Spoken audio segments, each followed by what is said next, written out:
Prince Harry's name is trending again because apparently he just can't catch a break. Or maybe he's just allergic to normal news. The rumor factory is in overdrive, with anonymous sources and bored people online claiming something straight up wild just happened in Montecito. The palace is quieter than a library on a Sunday, but what's slipping out is the kind of drama that would make reality TV jealous.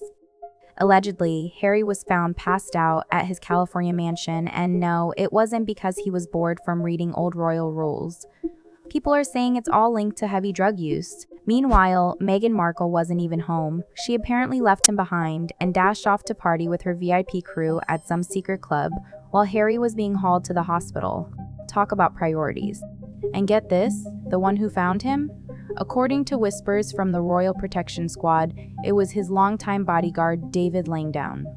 This guy isn't just another guy in sunglasses. He's a decorated ex-Scotland Yard officer who's basically been glued to Harry's side since the early 2000s. The late Queen herself even gave him a medal. His actual job is keeping Harry alive, and this time, he might have really done it. Honestly, Harry and drug rumors go together like tabloids and bad headlines. There's a fair amount of drugs, marijuana, magic mushrooms, cocaine. I mean, that's gonna surprise people. But important to... That shouldn't affect him too much, but it just shows he's a very stupid man. Because there's so many instances. I mean, one of the things that he's been complaining about... magic mushrooms and kind of, oh, I you think idiot. it's just, you Why would you idiot. say that? This wasn't just some wild night out or a forgettable Vegas slip-up. People are saying Harry was completely out, fully unconscious, before being rushed to a hospital in California. Apparently, he spent hours in recovery before he finally stabilized, and the people you'd expect to be there for him? Absolutely missing. Meghan? Instead of sticking around, it's claimed she bolted right away to make herself an alibi. This isn't just gossip. There are reports she was seen at an ultra-exclusive club that same night, having a blast with friends like nothing had happened. But this isn't just about one out-of-control night. There's a much darker pattern running underneath it all. Because if even part of these stories are true, Harry has been spiraling for years, and no one with any real power has stepped in to actually help him. The palace knows, and they're not saying a word. Even longtime royal biographers like Penny Jr. have hinted that Harry's trouble with substances started long before Meghan came into the picture. Let's go back in time. In the early 2000s, whispers started to swirl about Harry dabbling with marijuana and alcohol. But this wasn't just your standard teenage rebellion. According to insiders, things escalated fast. We're talking harder substances, blackout episodes, and serious panic behind palace walls from royal staffers. And when Harry finally got caught, instead of consequences, Prince Charles reportedly decided to solve the problem by building a whole nightclub inside Highgrove, his own estate. That's right, a literal private nightclub, because that's definitely the way to calm things down, and it only gets stranger. Old stories from 2007 are resurfacing with claims about Harry doing things nobody would believe. Snorting vodka, yes, snorting it, not drinking. Who even comes up with that? And no, it's not some weird college dare. Medical professionals have explained that doing this sends alcohol straight to the brain, skipping the liver, and can actually cause death almost instantly. But back then, hardly anyone in the media would touch the story. Why? News of the World was one of the only outlets to report on it, but they got shut down for a totally unrelated scandal. Everyone else? Dead silence. Meanwhile, Meghan's name keeps popping up, and not in a good way. Sources are saying she's always known about Harry's problems, and some even accuse her of enabling it. Allegedly, she uses drugs as a way to keep Harry off balance and easier to control, making him dependent while she manages the public image.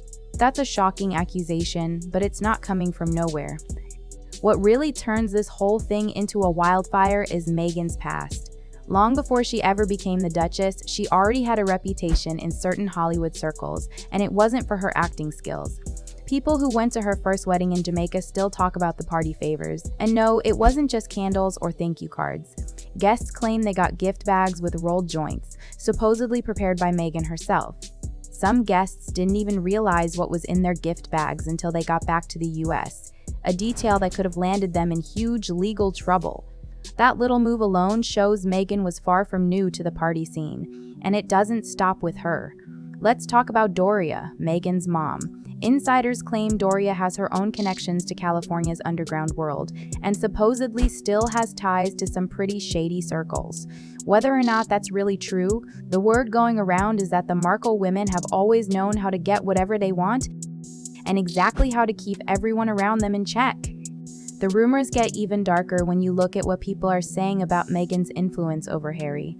It's not just about her looking the other way, it's the theory that she actually uses his struggles to keep him quiet and under her control. That's what people are whispering. Meghan allegedly keeps Harry in line by letting the chaos continue. But this isn't all about just one person. The biggest shock is how many people close to Harry have known about this for years and never said a word. From royal staff to seasoned reporters, almost everyone seems to have their own story about Harry's wild side. People talk about drug-fueled rants, emotional breakdowns, and even physical outbursts behind palace doors, but whenever a story started to leak, it would just disappear. The royal PR teams would sweep in, cover it up with a charity event or a staged military photo, and suddenly, by Monday, Harry's image was squeaky clean again. There's even an old tabloid report that claims Harry once inhaled an entire canister of laughing gas during a hospital visit, the kind that's supposed to be locked up and only given out by doctors. How did he even get access to it? Why did nobody in the press ask questions? These are things that still haven't been answered. Maybe it's because the truth is too explosive for anyone to touch. Then there's Harry's time in the army. There's gossip that during his service, drug tests were skipped or faked. One former palace worker says when a surprise test was coming, Harry was instantly flown out of the base. Another story claims there was a wild night with both cocaine and vodka during those years. But once again, the palace jumped in to shield him. Fast forward to today, and what do we see? Harry seems to be spiraling further and further into addiction, while everyone around him acts clueless. Meghan is reportedly busy setting up her alibis, and the palace is in full crisis mode, but they won't say a single word. And the media? Dead silent, unless it's just puff pieces and fluff. Through every disaster, there's been one person who never left Harry's side: David Langdown. This guy knows absolutely everything. From the wild Vegas years to the current chaos in Montecito, he's witnessed it all. Now, he's the one who had to step in and get Harry the help he needed. But even with Langdown swooping in, some say the damage is already done. This isn't just a single bad decision or a one-off overdose. It's a pattern, one that's been playing out in slow motion for years, and everyone involved carries some responsibility, from the people enabling Harry to those who just look the other way. There's a reason the palace is so shaken. When a royal goes off the rails, it's about much more than bad press. It's about protecting the royal legacy itself. Harry isn't just another celebrity making mistakes. He's someone who's been shielded from consequences for decades, and now he's standing at the edge of something a lot darker than just another tabloid headline. If these rumors are even halfway true, what we're seeing isn't a phase. It's a man overwhelmed by years of hidden trauma, unlimited freedom, and manipulation from every angle. Now it's finally reached a breaking point that even the palace can't pretend away. Insiders claim that Charles was immediately alerted the moment Harry ended up in the hospital. There wasn't a single official statement or press release, but London's phones were ringing nonstop. Behind closed doors, the royal family machine was working overtime, not to actually help Harry, but to keep the story from exploding. If the truth gets out, it's not just Harry's reputation on the line. It could unravel the perfect image they've spent years building. Now, everyone's attention is locked on Meghan. If the rumors are true, and she really did leave the night Harry was found, the palace won't forgive it. Her absence is impossible to ignore. It makes her look not just disconnected, but downright strategic. The word coming from people close to the scene? Alibi. She didn't run away in fear. She ran to be seen somewhere else. She knew exactly what it would look like. With Harry's name splashed across headlines about addiction and emergencies, the optics are a disaster. The whispers inside palace circles have changed. Where everyone once worried about Harry, now it's Meghan under the microscope. Her connections, her history, her influence. These rumors aren't just being brushed off as tabloid chatter anymore. Senior palace officials have reportedly started digging into the last 5 years, looking for any signs of Meghan's real involvement. Did she actually provide the drugs? Did she intentionally keep Harry away from his family?